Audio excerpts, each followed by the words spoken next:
What's up, ATG fam? Finishing up Advanced Zero session, and steps 4, 5, 6 are gonna illuminate to us some really good points about the knees. Now, in step 4, I'm not balancing with anything. I'm going to my full ankle mobility without that heel touching and coming back up for 25 reps each leg. So where's my knee over the toe? In this top position, top range.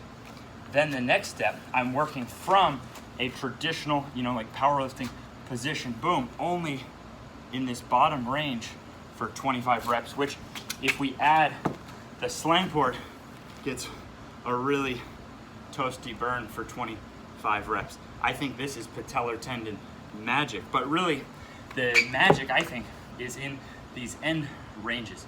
And these end ranges, I think, are huge performance boosters relative to our pain. So that's why my jump success story is so pronounced, just when you thought you were getting away from my coach's statement.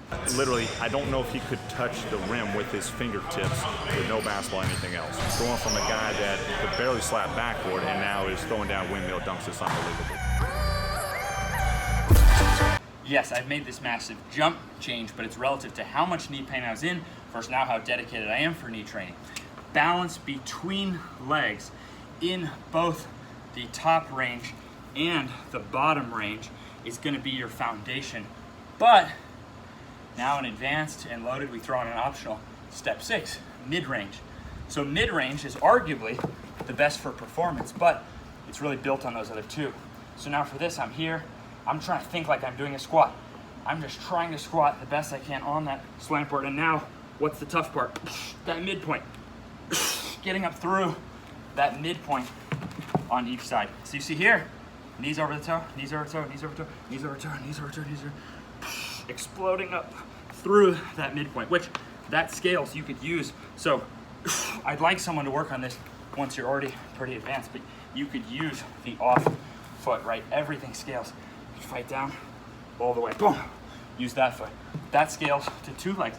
Get to where you're doing this with like a perfectly vertical torso for 25 reps, and even that scale. So everything still has to scale.